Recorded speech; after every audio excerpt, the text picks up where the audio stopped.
Sydney's cafes, restaurants and pubs are set to reopen in the second half of October after months of strict COVID-19 lockdown, even as the Prime Minister warned higher case numbers will follow the easing of curbs and leaders must hold their nerve.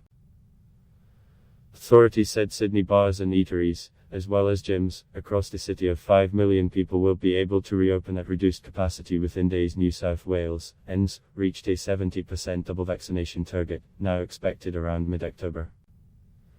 Stay-at-home orders for the fully vaccinated will be lifted on the Monday after the target is achieved, the officials said.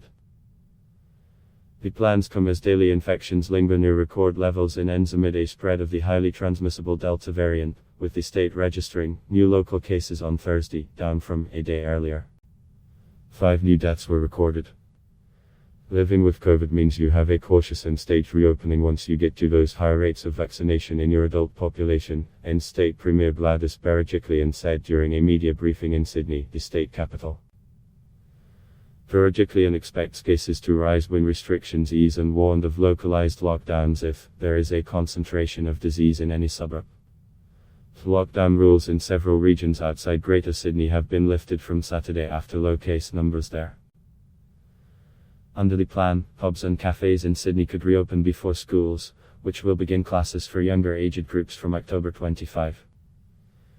School reopening date is fixed because we need to provide certainty and planning for school communities, but for adults, we have the capacity to be more flexible, she said.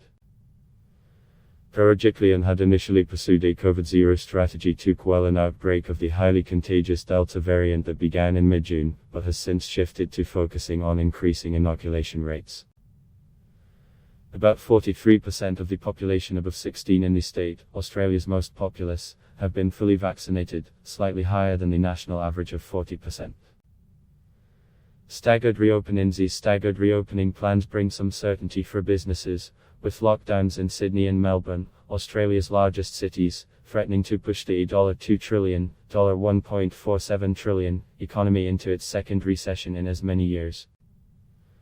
Prime Minister Scott Morrison said on Thursday the reopening efforts of New South Wales align with the 4-stage national plan unveiled in July that promised more freedoms once the country reaches 70%-80% inoculation. The next stage will be hard, we'll see case numbers rise and it will be challenging, Morrison said in Canberra. But if you want to live with the virus you inevitably have to pass down the tunnel. Morrison urged state leaders to hold their nerve when they begin to live with the virus, although some virus-free states have hinted they may delay their reopening even after reaching higher vaccination coverage. Australia's COVID numbers are far lower than in many other countries, with just over cases and deaths. Increased vaccination levels have kept the death rate at 0.41% in the Delta outbreak, data shows, below previous outbreaks. Adblock test why?